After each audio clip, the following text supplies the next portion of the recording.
Citoyennes, citoyens, salut et fraternité, chers compagnons, bonjour. Nous sommes donc aujourd'hui le 22 septembre. C'est les jours des Maurice. Tu pousses un peu le bouchon loin, Maurice. C'est l'automne. Eh oui, ça y est, c'est l'automne. Le Tour de la France par deux enfants, écrit par G. Bruno. Une lecture par Grégory Baudouin, votre serviteur. Le chapitre 57, les grands hommes de l'Auvergne, Vercingétorix et l'ancienne Gaule. La maxime du jour: il y a eu parmi nos pères et nos mères dans le passé des hommes et des femmes héroïques. Le récit de ce qu'ils ont fait de grand élève le cœur et excite à les imiter.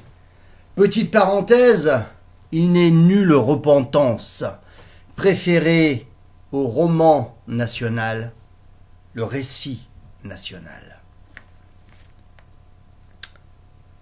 La France, notre patrie, était il y a bien longtemps de cela presque entièrement couverte de grandes forêts. Il y avait peu de villes et la moindre ferme de votre village enfant eût semblé un palais. La France s'appelait alors la Gaule, et les hommes à demi sauvages qui l'habitaient étaient les Gaulois. Nos ancêtres les Gaulois étaient grands, robustes, avec une peau blanche comme le lait, des yeux bleus et de longs cheveux blonds ou roux qu'ils laissaient flotter sur leurs épaules. Tout mon portrait. Ils estimaient avant toute chose le courage. Ils estimaient avant toute chose le courage et la liberté. Ils se riaient de la mort.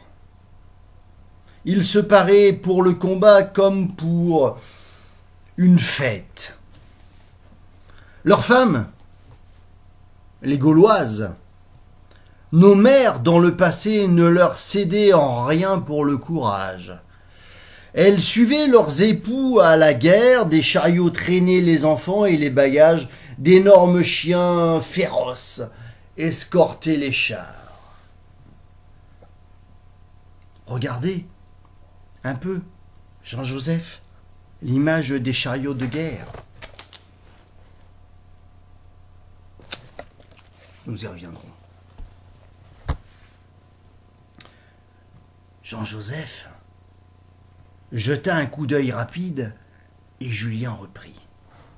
L'histoire de ce qui s'est passé en ce temps-là dans la Gaule, notre patrie, était émouvante.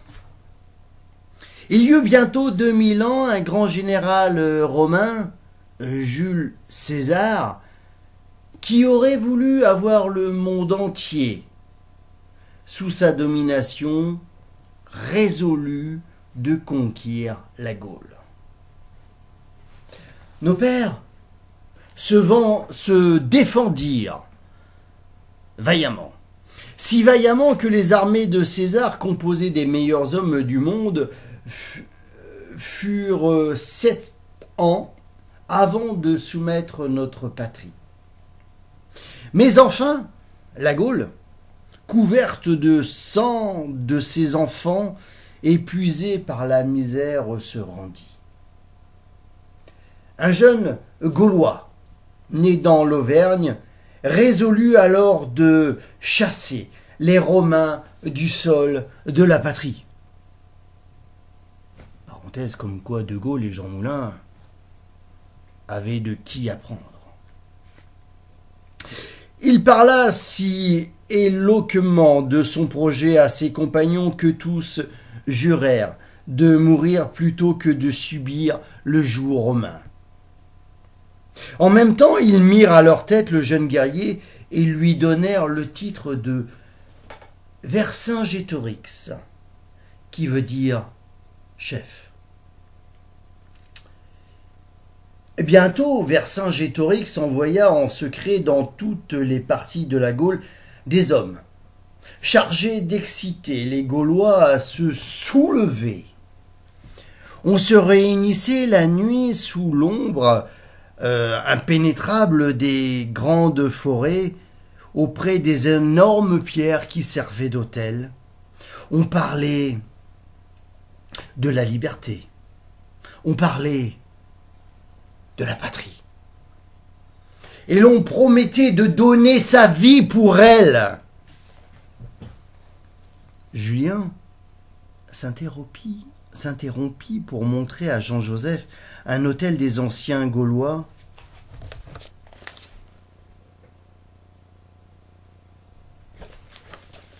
Puis il reprit sa lecture. Un jour désigné d'avance, la Gaule entière se souleva d'un seul coup. Et ce fut un réveil si terrible que sur plusieurs points, les légions romaines furent exterminées.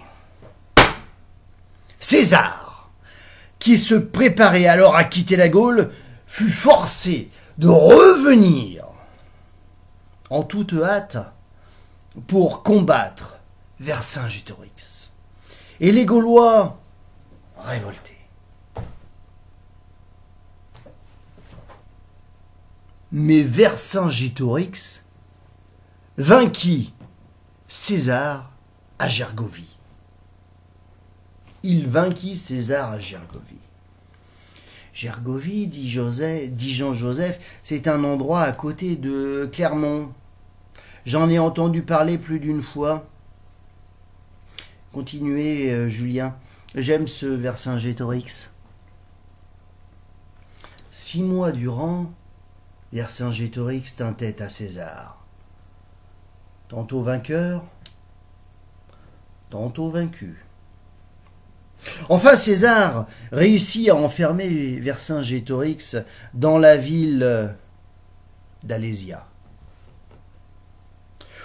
où celui-ci s'était retiré avec 60 000 hommes. Alésia cernée, Alésia assiégée par les Romains comme notre grand Paris l'eût été de nos jours par les Prussiens ou les nazis, ne tarda pas à ressentir les horreurs de la famine. Les Gaulois ne tardèrent pas à sentir les révoltes de la famine.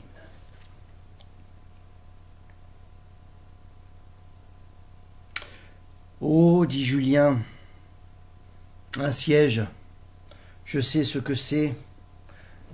C'est comme à Phalsbourg, où je suis né, où j'étais quand les Allemands l'ont investi. J'ai vu les boulets mettre le feu aux maisons, Jean-Joseph. Papa, qui était charpentier et pompier, car déjà, on savait ce qu'était le bénévolat, l'abnégation, l'aide à autrui, aux autres. Parenthèse. Papa, qui était charpentier et pompier, a été blessé à la jambe en éteignant un incendie et en sauvant un enfant qui serait mort dans le feu sans lui. Il était brave, votre père, dit Jean-Joseph avec admiration. Oui, dit Julien. Nous tâcherons de lui ressembler, André et moi. Mais voyons la fin de l'histoire. La ville, où les habitants mouraient de faim, songeait à la nécessité de se rendre lorsqu'une armée de secours venue à tous les autres points de la Gaule se présenta sous les murs d'Alésia. Une grande bataille eut lieu. Les Gaulois furent d'abord vainqueurs. Et César, pour exciter ses troupes, dut combattre en personne. On le reconnaissait à travers la mêlée, à la pourpre de son vêtement. Les Romains reprirent l'avantage. Ils enveloppèrent l'armée gauloise. Et ce fut un désastre. Un désastre épouvantable.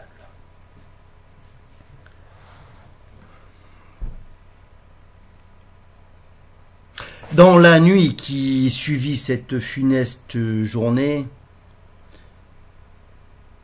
Vercingétorix, voyant la cause de la patrie perdue, prit une résolution sublime. Il prit une résolution sublime pour sauver la vie de ses frères d'armes. Il songea à donner la sienne. Il savait combien César le haïssait. Il savait que plus d'une fois, dès le commencement de la guerre, César avait cherché à se faire livrer Vercingétorix par ses compagnons d'armes, promettant à ce prix de pardonner aux révoltés. Le noble cœur de Vercingétorix n'hésita point. Il résolut de se livrer lui-même. Au matin, il rassembla le conseil de la ville et il annonça qu'il y avait résolu. On envoya des parlementaires porter ses propositions à César. Alors, se parant pour son sacrifice héroïque, comme pour une fête, Vercingétorix, revêtu de sa plus riche armure, monta sur son cheval de bataille. Il fit ouvrir les portes de la ville, puis il s'élança au galop jusqu'à la tente de César. Arrivé en face de son ennemi, il arrête tout d'un coup son cheval. D'un bond saute à terre, jette aux pieds du vainqueur. Ses armes, étincelantes d'or, et fièrement, sans un seul mot, il attend immobile qu'on le charge de chaînes. Vercingétorix avait un beau et noble visage.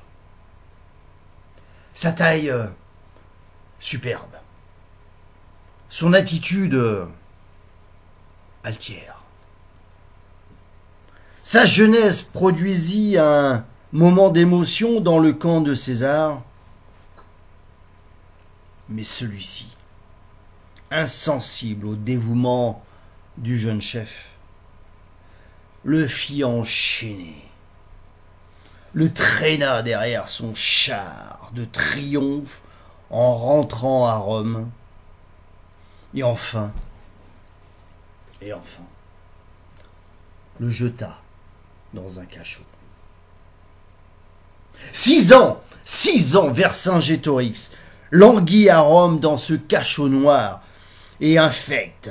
Puis César, comme s'il redoutait encore son rival vaincu,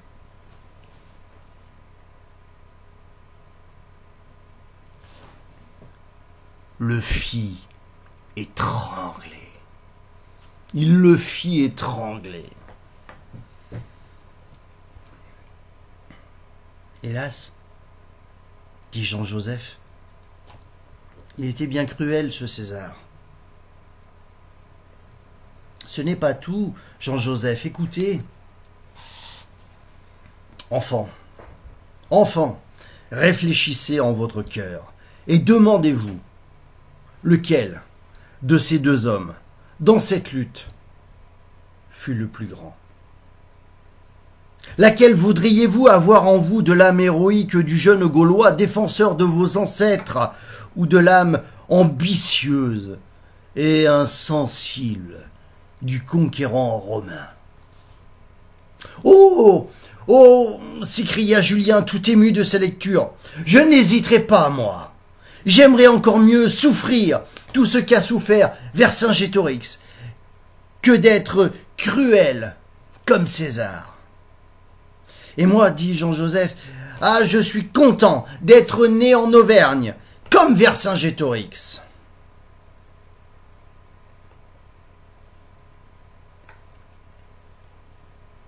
On garda un instant le silence. Chacun songeait en lui-même ce que Julien venait de lire. Puis, le jeune garçon, reprenant sa lecture, reprenant son livre, continua sa lecture.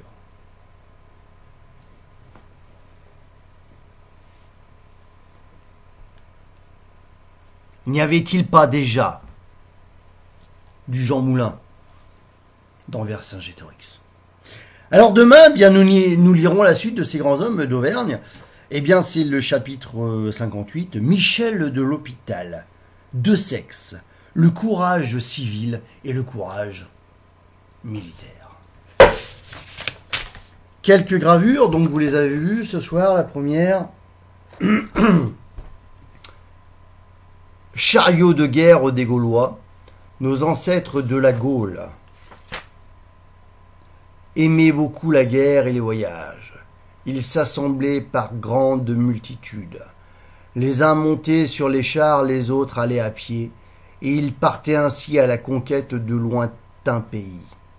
Dans les batailles, ils lançaient des flèches et des javelines, du haut des chars comme du haut des tours roulantes.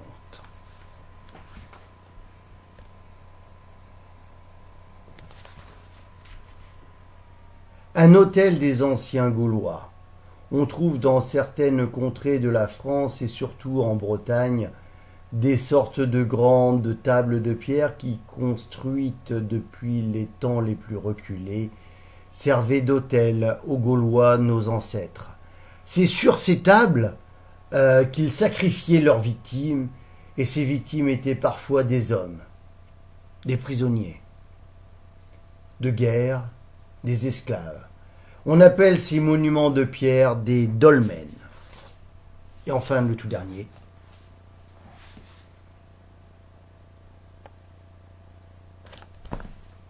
le visage altier, les épaules robustes, la taille altière. Vercingétorix, de la tribu des Arvernes, habitants de l'Auvergne, vivait au dernier siècle avant Jésus-Christ. Un long chapitre ce soir. On se retrouve demain, si vous le voulez bien. D'ici là, par le ciel, partout, pour tous, que la force soit avec vous. Salut et fraternité.